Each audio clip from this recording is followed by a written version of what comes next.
पदं शिवमिवाच्युतां शरण्यं भृत्याद्रिहं प्रणपालभवाधिपोतां वन्दे महापुरुषते चरणारविन्दम्। गुरुर्ब्रह्मा गुरुर्विष्णु गुरुर्देवो महेश्वरा गुरु साक्षात् परं ब्रह्म तस्मै श्री गुरुवे नमः।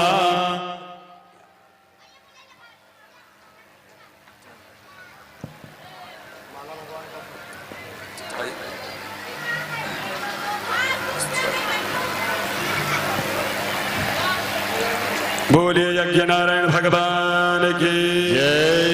श्री सीताराम जी महाराज की जय। श्री विष्णु महायज्ञ की जय। श्री श्री 108 श्री कन्हैयादास जी महाराज की जय। जय जय सीताराम जय जय श्री राधे श्याम।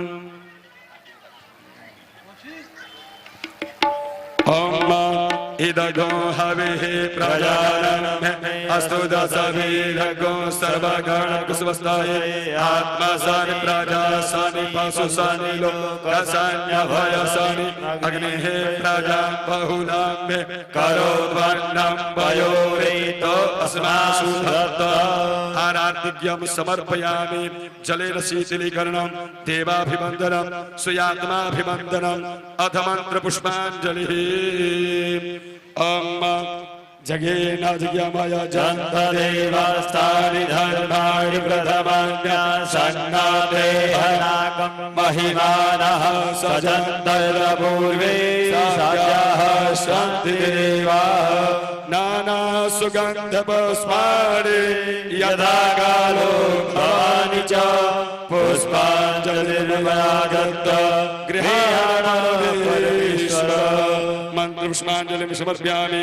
बोले यज्ञ नारायण भगवान की जय। श्री सीताराम जी महाराज की जय। श्री विष्णु महायज्ञ की जय। श्री श्री 108 श्री कन्हैयादास जी महाराज की जय।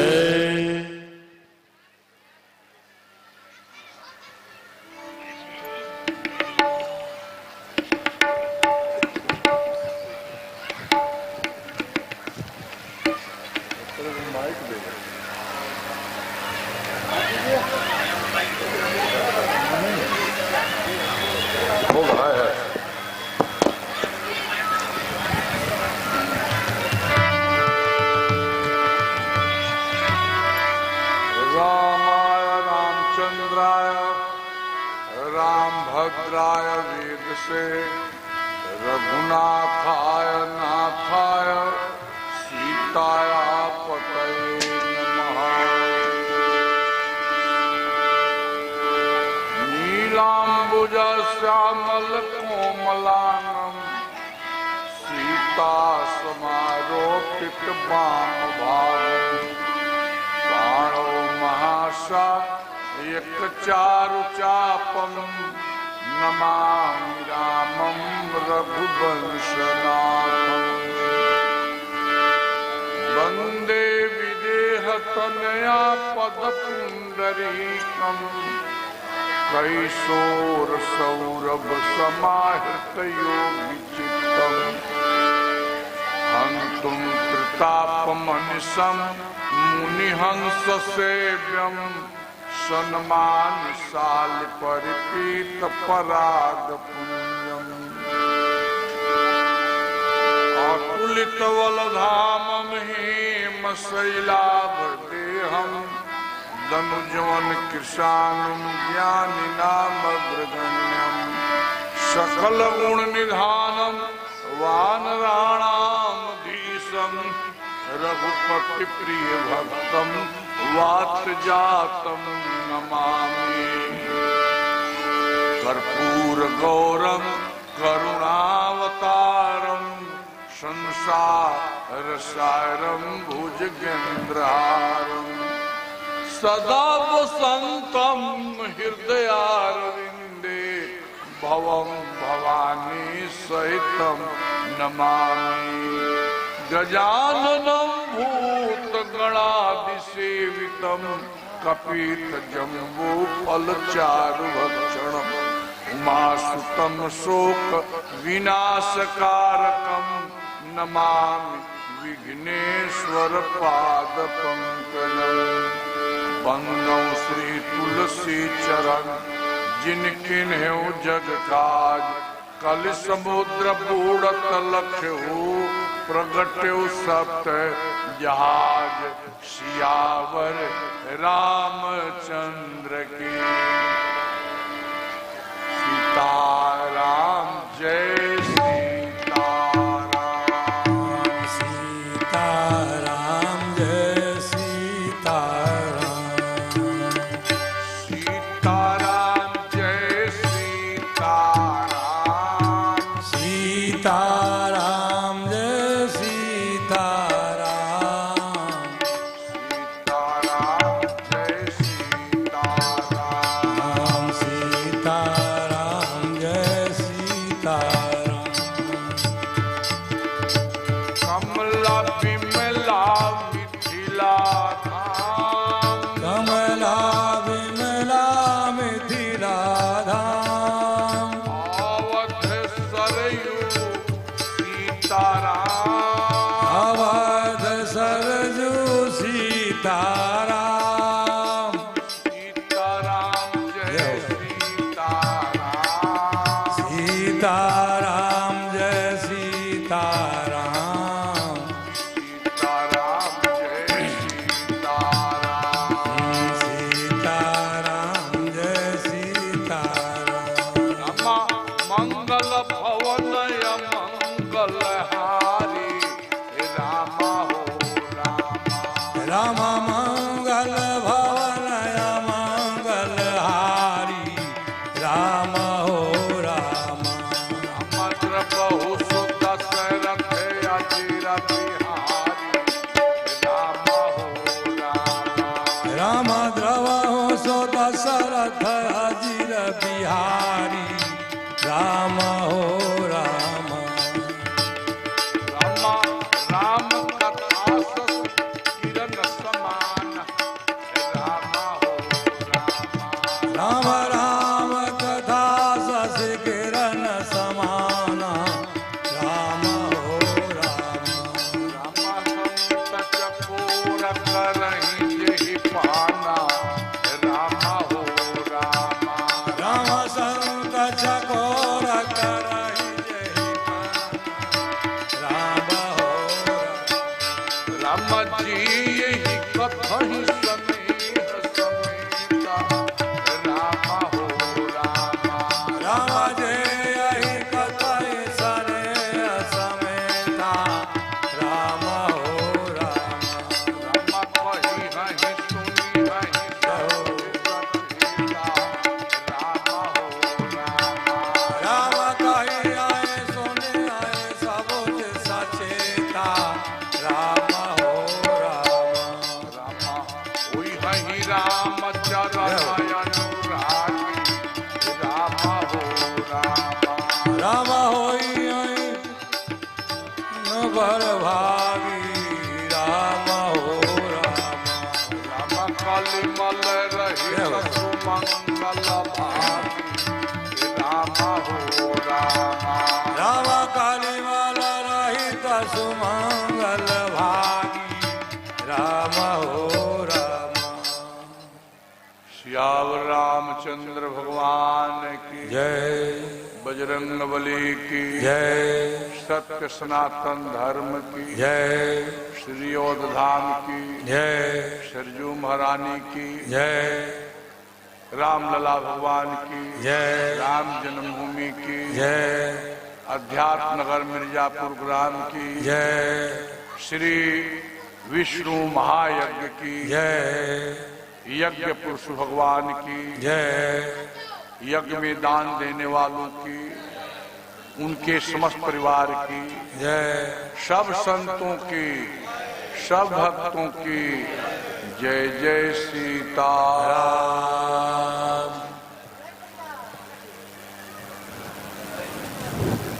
भगवान की कृपा से हम लोग पिछले कई दिवस से भगवान की कथा रूपी गंगा में अवगाहन कर रहे हैं।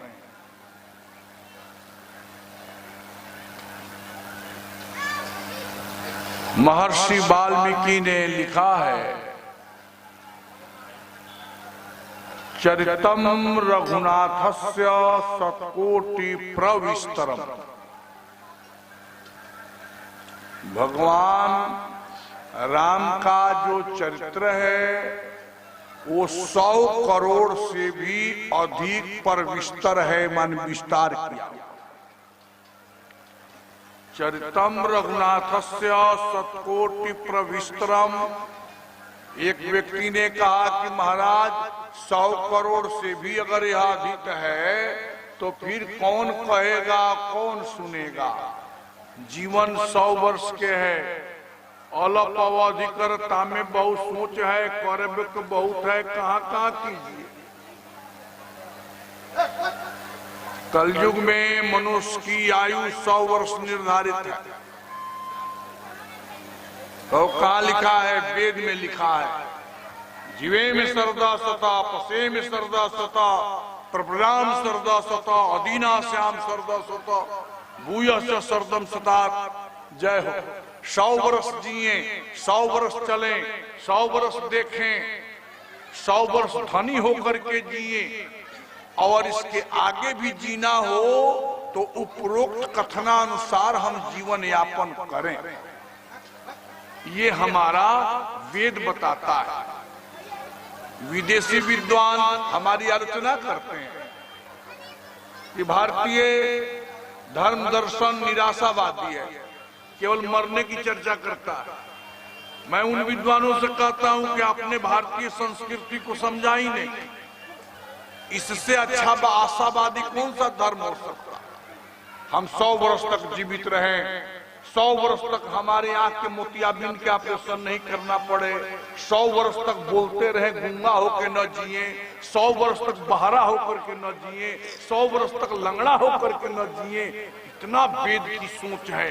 और 100 वर्ष भीख मांगते हुए नहीं, अदीना श्याम माने धनी। अदीना मतलब स्वावलंबी। इसका अनुवाद धनी नहीं हो सकता है, क्योंकि बिना गुरु से पढ़े शब्द का सम्यक विवेचन मनुष्य को आ नहीं सकता है। कहाँ कौन सा शब्द रखेगा?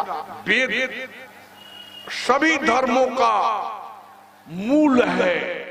जैसे दुनिया के सभी पानी का मूल समुद्र है, परंतु समुद्र के पानी को आप एक अंजुल भी पी नहीं सकते, वो अग्राही है। वैसा ही वेद संपूर्ण धर्म के मूल होने के चलते बहुत कठोर है। बेगर गुरु की कृपा से वेद आपके गले नहीं उतरेगा। तो अदीना मतलब स्वावलंबी। धनी उसका अर्थ नहीं है। धन तो करोड़ों अरबों होने के बाद भी तुम्हें कम ही रहेगा, लेकिन स्वावलंबी जब बनोगे, मैं अपने परिश्रम से जीता खाता रहूं, ये स्वावलंबी है। हमें किसी दूसरे पर आधारित नहीं होना पड़े, ये स्वावलंबी जीवन है। साईं इतना दीजिए जामे कुटुंब समाए, मैं भी भूखा ना रहूं, साधु न भूखा जाए, ये स्वावलंबी जीवन है। हमारा धर्म शास्त्र स्वावलंबी जीने को कहता। तो 100 वर्ष के जीवन में हम 100 करोड़ रामायण कैसे सुन पाएंगे? कोई संभावना है क्या? महर्षि वाल्मीकि ने दूसरी पंक्ति लिखी, एक एक मक्षरम पुंसाम महापातक नाशनम। 100 करोड़ रामायण नहीं सुन सको, एक अक्षर भी रामायण की कथा को अगर पुंसाम माने मनुष्यों को। हम बचपन में साधु बने थे तो उत्तर टोला में, दक्षिण टोला में कथा होती थी भागवत। पंडित जी आते थे कहने के लिए, बहुत बड़े विद्वान थे। जब मैं पढ़ाता है तो कितने बड़े विद्वान थे। तो उन्होंने पुंसाम का अर्थ किया था बचपन में। हम सुन लिए थे कथा, जाते थे छुप करके जाके बैठ के सुनते थे वहां। जब मैं व्याकरण पढ़ा तो वहां पुंसाम शब्द है। पुंसाम मनुष्याणाम, मनुष्य। पुंसाम एक एक अक्षरम पुंसाम माने एक एक अक्षर मनुष्यों को करोड़ों जन्म के संचित पाप को भस्म कर देगा। ये रामचरितमानस का परिणाम है।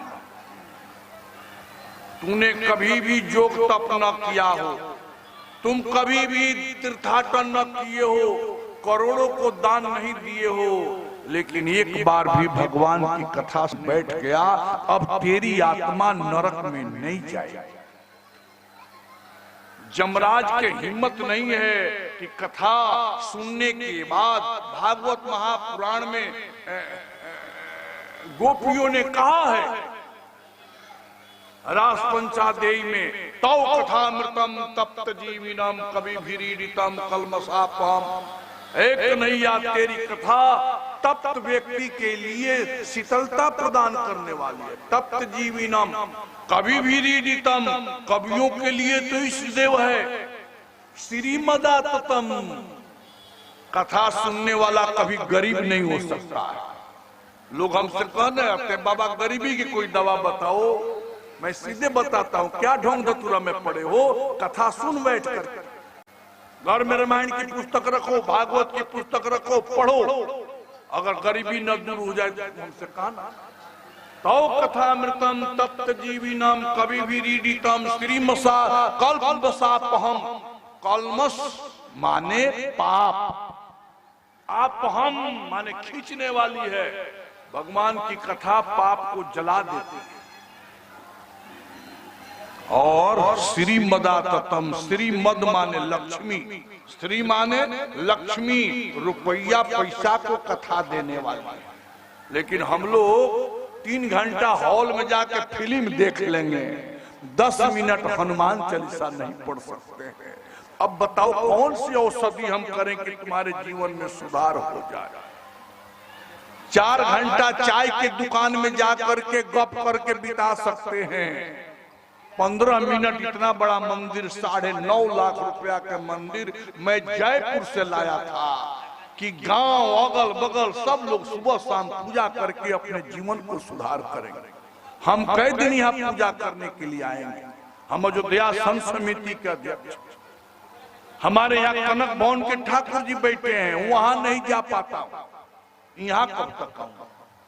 लेकिन आप तो आ सकते हो, सुबह शाम पूजा करने आ सकते हो। आरती में घंटी बजाने वाले नहीं रहते हैं, इससे बड़ा दुर्भाग्य हमारा क्या हो। सोचो कहां आप हो, कहां दुनिया है। सारी दुनिया, पहले लोग धर्म से भागते थे, अब सब लोग धर्म के तरफ जा रहे हैं। मठ में, मंदिर में दिन भर अपना काम किया, धंधा किया, व्यवसाय किया, बिजनेस किया, शाम के आके आधा घंटा मंदिर में बैठ के आंख बंद किया, भगवान के सामने ध्यान किया, ठाकुर जी मेरे जीवन के जो भी कर्म है, कर्म है, आप उसे सुधार करो, अपने चरणों में लगाओ। यह कामना जो है सो भक्त करता है मंदिर में बैठ के। ये मंदिर आपके लिए, इसलिए भगवान की कथा सुनने वाला व्यक्ति कभी नरक में नहीं जाता है। स्पेशल उसके लिए द्वार खुला रहा, जम के दूत नहीं सुन सकता। एक बार सब पापी जो है जमराज के दरवाजे पर पहुंच गए और जमराज से कहा कि तू दरवाजा खोलो स्वर्ग का। जमराज ने कहा कि तू पापी है, स्वर्ग का दरवाजा नहीं खुलेगा। पापियों ने कहा कि अब हम पापी नहीं रह गए। बोले क्यों? राम कथा तो ही से सुन के सब पापी चले स्वर्ग के दुआरे।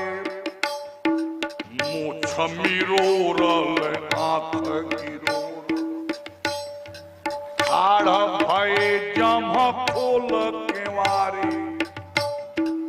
बड़े बड़े पापी अपना अपना मुंह छींट करके आंख लाल लाल किए जम के दरवाजे पर।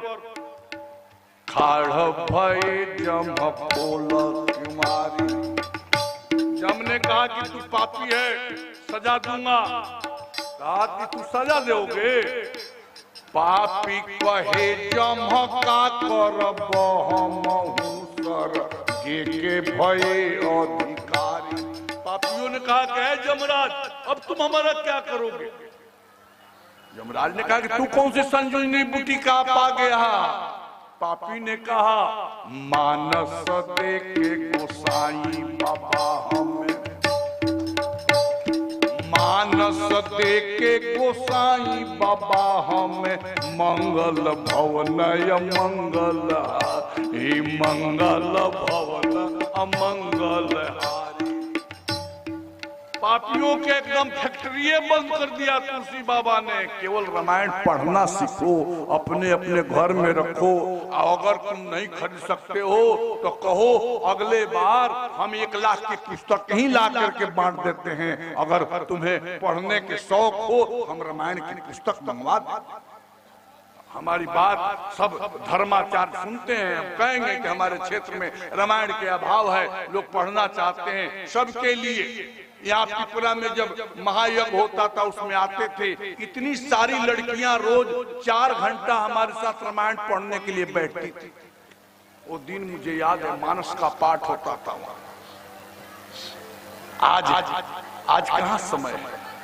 ये पूजा पाठ महायज्ञ न हो तो भगवान राम पर ब्रह्म परमात्मा है, सारे संसार के स्वामी हैं। श्री विश्वामित्र जी महाराज की कथा कह रहे हैं, गुरुदेव के समक्ष बैठ कर कथा सुन रहे हैं। होम करन लागे मुनि झारी, या पर है मख की रखवारी। सुनी मारी चनिसाचर कोही, ले सहाय धावा मुनि द्रोही। बिनु फर बाण राम ते ही मारा, सतजो जनगा सागर पारा। पावक सर सुबाहु पुनि मारा, अनुज निशाचर कटक संहारा। मारी असुर द्विज निर्भयकारी, अस्तुति कीन यार मुनि झारी। जग खत्म हो गया और गुरुदेव बैठ गए कथा करने। राम जी, लखनलाल जी, संपूर्ण मुनि महात्मा कथा सुनने बैठ गए। कथा जैसे शुरू हुई तब तक महर्षि विश्वामित्र जी के पास जनक जी का दूत आ गया। चूंकि विश्वामित्र जी एक ऐसे बॉर्डर पर रहते थे जहां इनका सम्मान श्री दशरथ जी के यहाँ भी था और श्री जनक जी के यहाँ भी था। और वह संदेश लेकर के आया कि धनुष यज्ञ में आपको पधारना है। और धनुष यज्ञ में महर्षि विश्वामित्र जी पधारे। यही एक गूढ़ रहस्य है। कैसे श्री जनक जी को पता है कि महर्षि विश्वामित्र जी के यहाँ राम और लक्ष्मण आए हुए हैं? संभवतः संतों का एक संवाद आपस में होता रहता था उस युग में भी। श्री जनक जी महाराज उस समय के सबसे बड़े फिलोसोफर थे। आज भी जब दर्शन पढ़ा जाता है तो जनक जी की फिलोसफी मिलती है पढ़ने की। हाँ, बहुत बड़े दार्शनिक। श्री सुखदेव जी जैसे मुनि भी उनके यहाँ ज्ञान सीखने गए थे। मुनियों के दरबार लगता था, उसमें जनक जी बैठते थे और विषय पर चिंतन होता था। आज भी मैथिल जो विद्वान होते हैं उससे भारत के विद्वान घबराते हैं। वो पकड़ लेता है कोई ना कोई बात। बोलने में छीछा जरूर बोलेगा, लेकिन बोलने की जो शैली है, उनका ढंग है आकर्षक। अब हम क्या बताएं आपसे। आप कभी जनकपुर चले मेरे साथ। पिछले बार मैं गया था जनकपुर में और दृश्य देखा। मैं कई बार गया हूं। मिथिला का जो है ज्ञान, श्री जनक जी महाराज को यह सूचना मिल गई कि दशरथ जी के पुत्र को श्री विश्वामित्र जी लेकर के आए हैं। अतः जग में बुलाओ, अपने चेला को लेकर के भी आएंगे।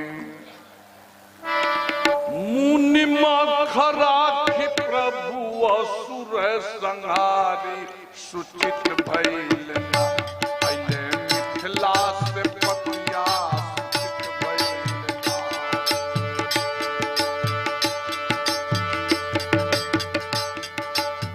शिव धनु धनुहाओ, शिव धनु धनुहा, कठोर जे ही टूरी है, कठोर जे ही टूरी है।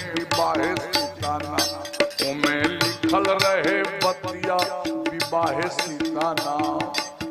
श्री विश्वामित्र जी ने राम जी से आग्रह किया, हे राम, यज्ञ की रक्षा हो गई, कहो तो अयोध्या पहुंचाऊं, अन्यथा जनकपुर की तैयारी मेरी होने जा रही है। राम जी ने कहा कि मैं भी चलूंगा। राम जी, लखनलाल जी संपूर्ण महात्माओं के साथ रामायण में लिखाओ, धनुष यज्ञ सुनी रघुकुल नाथा, धनुष यज्ञ सुनी रघुकुल नाथा, धनुष यज्ञ रघुकुल नाथा, हरखी चले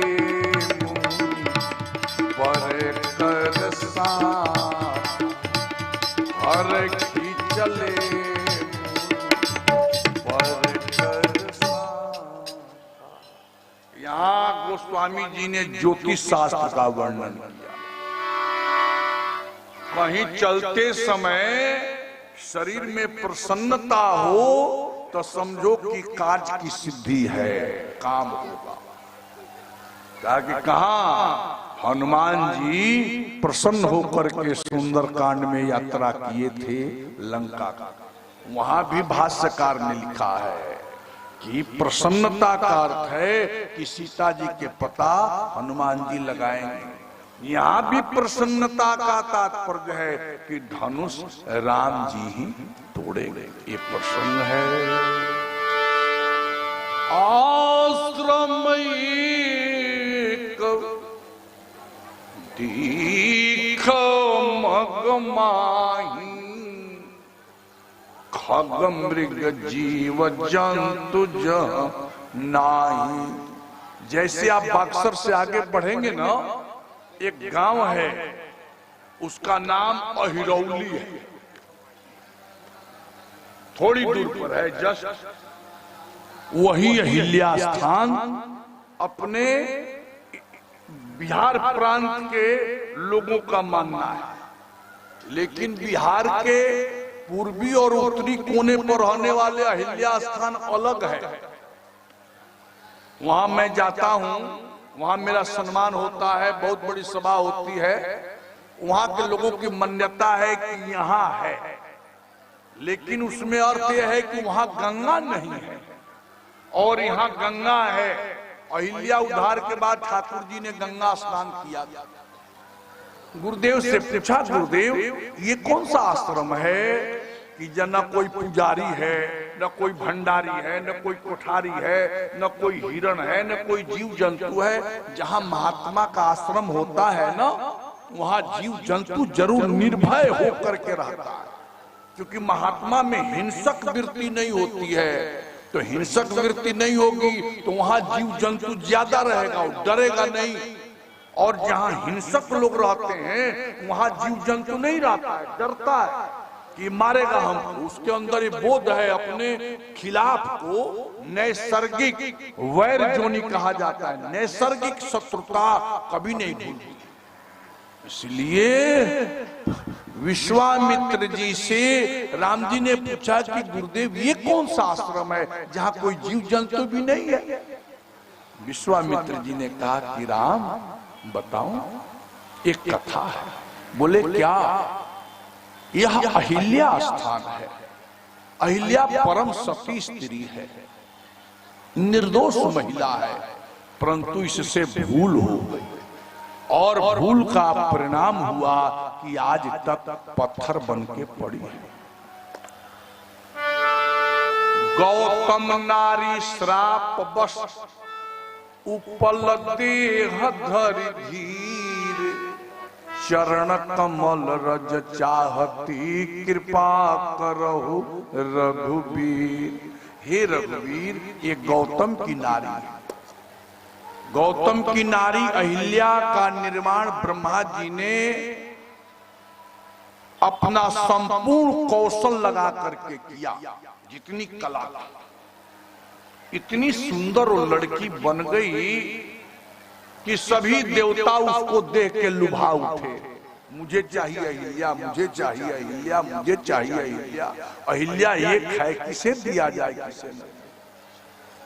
इंद्र सबसे ज्यादा ललायित हो गया। विवाद बढ़ते हुए देख करके ब्रह्मा जी ने कहा कि कन्या को धरोहर रख दो, कुछ दिन के बाद विवाद शांत होगा। सोच विचार करके जो इस लड़की के योग्य दूल्हा होगा उसके साथ ब्याह कर दिया जाएगा। गौतम जी के आश्रम पर 12 वर्ष तक उस लड़की को रख दिया। 12 वर्ष के बाद पंचायती बैठी देवताओं को निर्णय लिया गया कि 12 वर्ष तक अहिल्या ने गौतम महर्षि की सेवा की। महात्मा के मन में भी कोई विकार नहीं, अहिल्या के भी मन में कोई विकार नहीं, इसलिए यह लड़की गौतम जी को ही दे दिया जाए।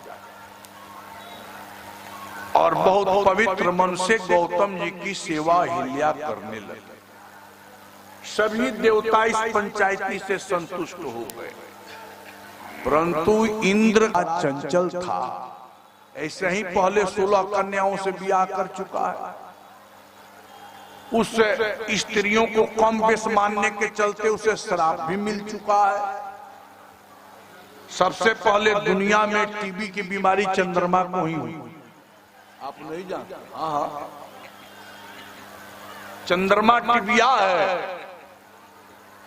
कहा लिखा है, घटहि बढ़हि बिरहि दुखदाई। इसकी बीमारी कृष्ण पक्ष में जोड़ लगाती है। चंद्रमा की टीबी मानो अंधरिया लगेगा गलने थोड़े थोड़े थोड़े थोड़े, और जब अंजोरिया आएगी तो ठीक होने लगती है इसकी बीमारी। फिर धीरे धीरे धीरे धीरे पूरा हो जाएगा पूर्णवासी के। इसके गुरु महाराज ने ही श्राप दिया। बड़ा अब कथा कहने लायक नहीं है, इतने वर्ष समझ वो क्यों श्राप दिए होंगे सुझा जा। कथा मैं सब जानता हूं, पढ़ा। इसका मन अहिल्या के प्रति लोलुप था। इंद्र ने सूरज भगवान से संपर्क किया कि आप मुझे मदद करो। सूरज भगवान ने कहा कि देखो, फालतू वालतू काम मैं नहीं करता, मेरे पास फुर्सत नहीं है कि घर घर में हम स्त्रियों को देखा करते। हाँ, तुम जाओ अपना काम करो, मैं तो अपने तेज से परेशान हूं, मुझे कोई नहीं दिखाई। तो चंद्रमा के पास चला गया। लोग कैसे ग्रामीण कहते हैं, चोर चोर मौसियाउत भाई। जो जैसा होता है उसका वित्त ऋषि विभाग के मिल जाता है। चंद्रमा तो चाहता ही था चलो मदद करेंगे, अच्छे लड़के के साथ ही अच्छा लड़का मिल जाएगा, और फालतू का भी विचार मिल जाता है, उसका ज्यादा रहता। चंद्रमा ने शांत दिया इंद्र को, कहा कि चलो तुमको घर में घुसने में मदद करेंगे। और मुर्गा बन गया, बांध दिया। क्योंकि मुर्गा की एक पहचान है कि रात्रि में सबसे पहले वो बोलता है, और इससे लोगों को जगने का बोध होता है कि अब जग जाना चाहिए, जगने का समय हो गया, चौथे पहर की रात्रि हो गई। जब हम व्याकरण पढ़ रहे थे तो उसमें मुर्गा की चर्चा है। जो हम लोग शब्द में हर्षिकार दीर्घिकार के प्रयोग करते हैं, वो मुर्गा